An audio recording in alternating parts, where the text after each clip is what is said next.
Bonjour mesdames et messieurs, je vous espère bien portants. Je suis Nathan Chinabou. Bienvenue dans Campus Talk, le podcast de l'Université Révérend Kim, votre rendez-vous des parcours inspirants. Cette émission met en lumière des étudiants qui se développent et qui se distinguent par leurs initiatives et leurs réussites au-delà du cadre académique.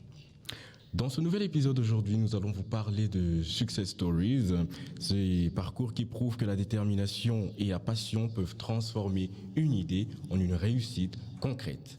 Installez-vous confortablement, Campus Talk, c'est maintenant.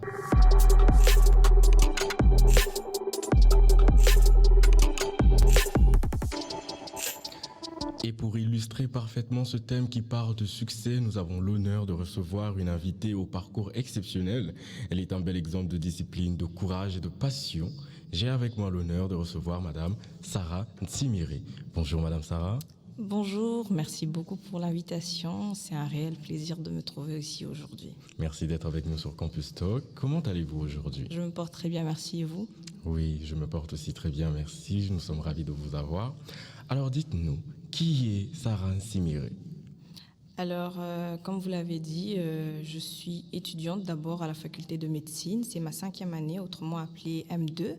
Je suis auteure du livre Entre ambition et réalité, les défis de la jeunesse congolaise.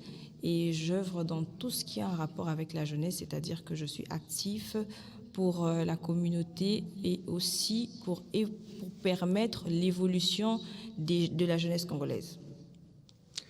Et dites-nous, qu'avez-vous accompli jusqu'ici, Madame Sarah? Alors, comme nous sommes en train de parler du livre, je suis auteure. J'ai écrit un livre et il s'intitule « Entre les ambitions et la réalité, les défis de la jeunesse congolaise ». Que c'est très intéressant. Et dites-nous, quelles sont les premières étapes de votre évolution? Bon, les premières étapes de mon évolution, je pense que le plus important ici, c'est que chaque jeune devrait connaître son être intérieur, c'est-à-dire savoir ses ambitions, qu'est-ce qu'il veut vraiment atteindre. En soi, il y a une formation de l'estime de soi qui vient progressivement parce qu'on croit en ce qu'on veut faire, on croit à ce qu'on va atteindre. C'est pas très facile parce que nous sommes dans une communauté où la jeunesse est des fois mélangée entre les divers et beaucoup d'autres domaines, parce qu'on se dit que c'est une période où chaque individu doit profiter pleinement de sa vie. Mais moi, je crois que c'est une période où les jeunes doivent construire un avenir solide pour demain, parce que nous sommes l'avenir de demain. Que c'est intéressant, vous êtes vraiment une personne à féliciter, vous contribuez à l'épanouissement de la jeunesse congolaise, parce que on n'en parle pas souvent de la jeunesse congolaise et des réalités que ces jeunes-là font face. Et dites-nous, à propos de votre livre, quelles étaient les expériences acquises pendant la rédaction de votre livre? Bon, déjà, premièrement, comme je venais de le dire, j'avais une idée en tête. C'est vrai qu'au début, l'idée n'était pas le livre.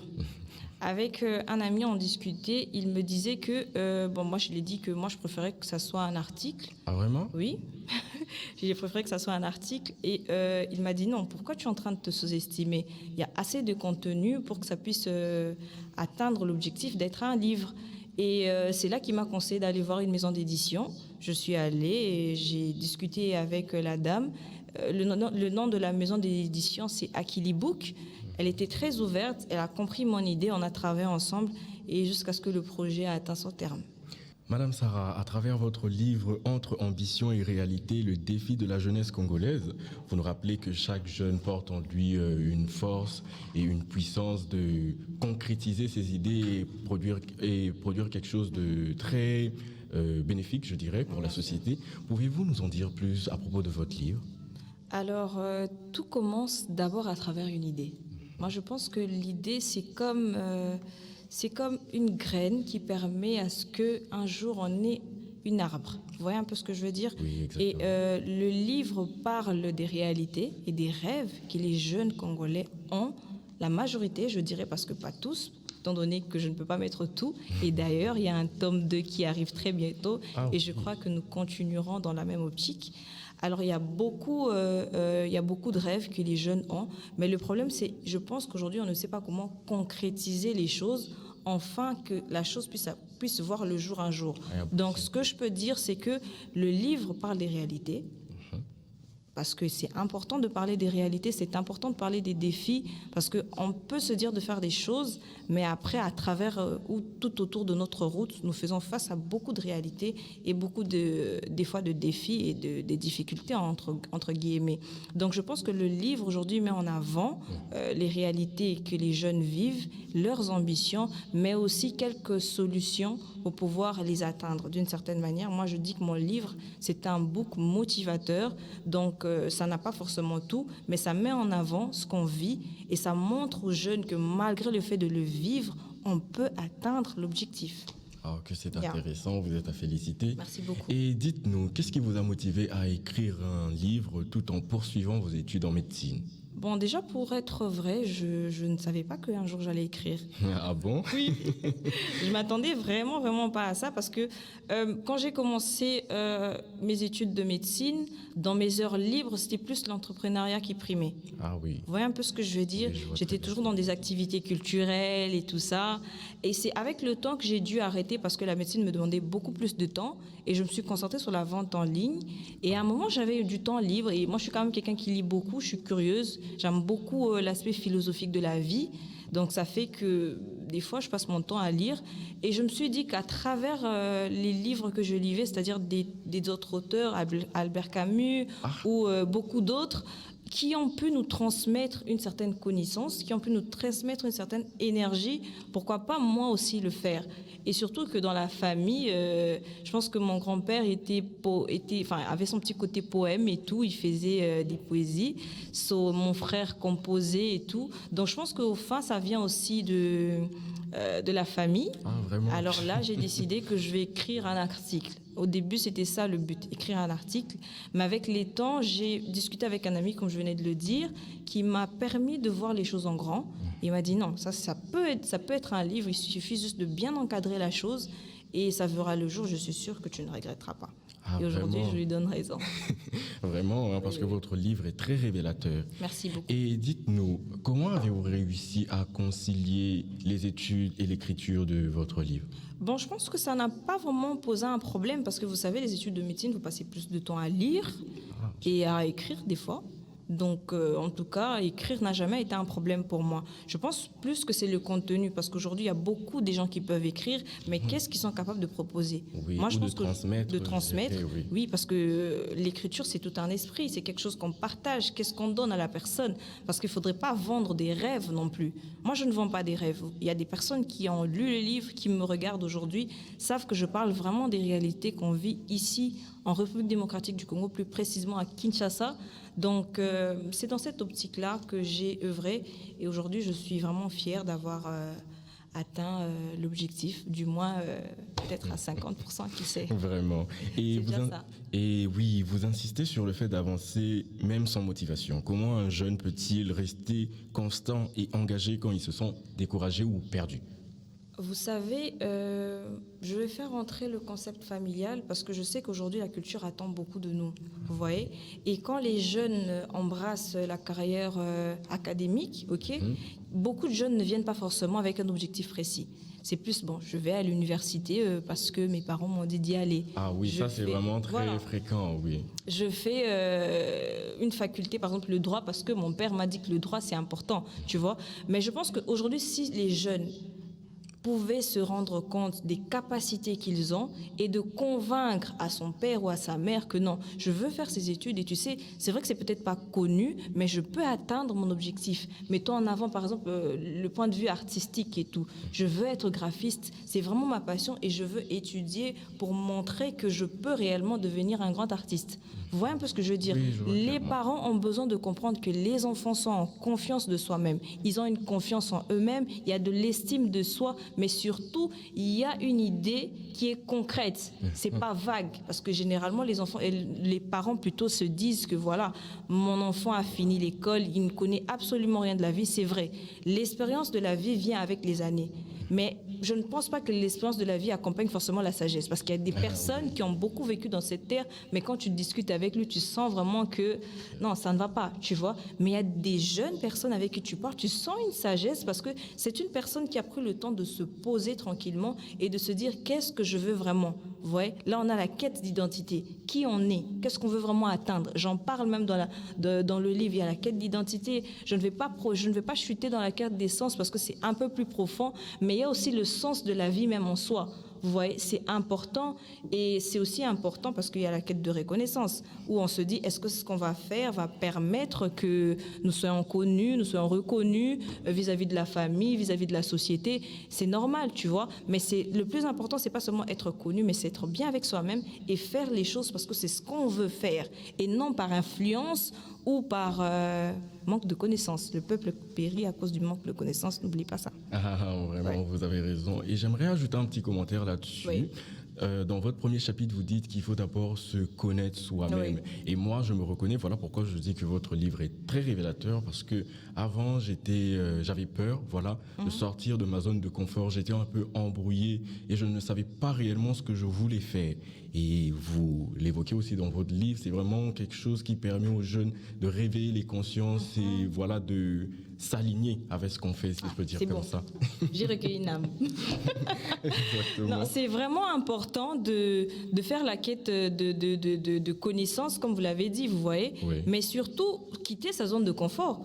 Aujourd'hui, on a beaucoup de jeunes et des jeunes filles, des jeunes hommes qui ne veulent pas quitter la zone de confort, qui ne veulent pas essayer de rechercher la profondeur en eux-mêmes, qui ne veulent pas essayer de quitter, d'essayer de faire des recherches, tu vois, Exactement. côtoyer des personnes. Parce que rien que le fait de discuter comme ça, notre échange peut me rapporter beaucoup de choses, mais aussi toi aussi, tu vois. Wow. Il faut apprendre à quitter sa zone de confort pour atteindre la cible. C'est important. C'est très important.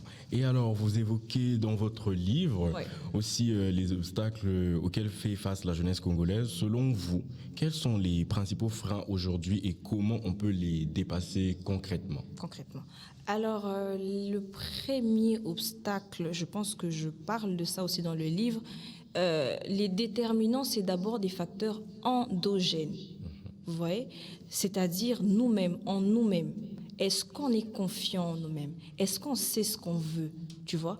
Aujourd'hui, il y a beaucoup de choses qui nous permettent de découvrir nos capacités. Vous voyez un peu? Exactement, oui. C'est pas forcément... Il y a des gens aujourd'hui qui peut-être étaient dans la communication, aujourd'hui se retrouvent peut-être dans la danse. Et- Tu vois un peu? Oui, exactement. Donc c'est une manière de dire qu'il faut comprendre d'abord qu'est-ce que tu veux atteindre dans ce monde. Est-ce que tu es appelé à impacter dans quel domaine? Parce que moi, je crois que chaque individu est appelé à impacter dans un domaine précis. Mais le plus dur, c'est trouver ce domaine et c'est comprendre quel est l'appel que tu as. Donc, c'est important de se faire confiance, c'est important d'avoir de l'estime de soi, c'est important de ne pas se surestimer parce que quand tu te surestimes, quand les autres auront tendance à évoluer, tu auras tendance à vouloir critiquer ce que les autres font. Pourtant, le problème ne vient pas des autres, mais vient de toi-même. Donc, c'est-à-dire, essayons un peu de travailler sur nous, travailler sur nos performances, travailler sur nous et continuer de, comment est-ce que je peux dire, de creuser une certaine profondeur et de comprendre quel est notre appel. Dans le livre même, j'ai parlé d'un exemple très important, j'ai parlé de l'objectif SMART. L'objectif SMART, il y a beaucoup d'autres objectifs, vous le lirez, mais principalement, je l'énumère en premier parce que c'est un objectif qui permet de savoir est-ce que l'objectif que tu as est spécifique, est-ce que c'est atteignable, est-ce que c'est mesurable, est-ce que c'est réalisable, tu vois? Et si tout ça est rempli, est-ce que ça peut te prendre combien de temps, tu vois? Parce que c'est important aussi de mettre le facteur temps. Moi, je ne suis pas quelqu'un qui est pressé dans la vie. Je me dis qu'il y a ces choses qui peuvent prendre 5 ou 10 ans. Du moment que je vais l'atteindre un jour ou l'autre, ce n'est pas grave. Mais tout le monde n'a pas la même façon de voir les choses. Et c'est ça aussi, cette diversité. Vous voyez un peu ce que je veux dire? C'est important de savoir est-ce que ça peut te prendre combien de temps? Est-ce que tu peux atteindre ça, tu vois? Donc, c'est toutes ces questions que les jeunes doivent se poser. Et déjà, quand un jeune pose ces genres de questions, ça suscite beaucoup d'autres choses en lui et ça développe d'autres capacités à comprendre sa personne extérieure, mais surtout sa personne intérieure. Les facteurs exogènes, nous en avons beaucoup. Oui. Je ne vais pas m'attarder sur ça, mais je vais prendre par exemple un exemple. Moi, je pense qu'aujourd'hui, l'État congolais doit favoriser l'épanouissement des jeunes congolais. Ah, ça, pas vous avez seulement raison. sur le Oui. point de vue financier, mais accompagner les projets des jeunes, accompagner la vision des jeunes, parce qu'on a des talents en République démocratique du Congo. Vous n'avez même pas idée à quel point. Ah, ça, Vous je savez, peux en témoigner, oui. Yeah. Vous savez, sur l'écriture du deuxième livre, c'est-à-dire le tome 2 des ambitions et réalités, nous avons décidé d'aller dans les 4 coins du pays, c'est-à-dire essayer de parler à certains jeunes essayer de parler à certains jeunes qui vont nous faire voir la réalité dans laquelle ils font face, mais malgré ça, les objectifs qu'ils atteignent. Parce que ça va permettre au fait de voir que non, peut-être la situation que tu te dis que tu vis est peut-être le 1 tiers de ce que quelqu'un d'autre peut vivre. Vous voyez un peu ce que je veux dire? Oui, mais dans tous les cas, je commence même avec une citation de Martin Luther King qui dit que si tu ne peux pas voler, mais alors marche. Si tu ne peux pas marcher, alors rampe. Si tu ne peux pas ramper, mais alors fais tous les mouvements que tu veux du moment où tu avances. C'est important d'avancer, c'est important de ne pas baisser les bras parce que je sais que franchement, on fait face à beaucoup des obstacles que vous lirez parce que je ne peux pas tous les énumérer. Mais franchement, il faut vraiment se mettre à l'œuvre et se dire que voilà, au moins je ne croise pas les bras. C'est déjà ça. Merci à vous. Alors, chers téléspectateurs, nous allons marquer une courte pause, mais ne nous quittez pas. Après, nous reviendrons sur cet échange qui est très inspirant. Place à la régie.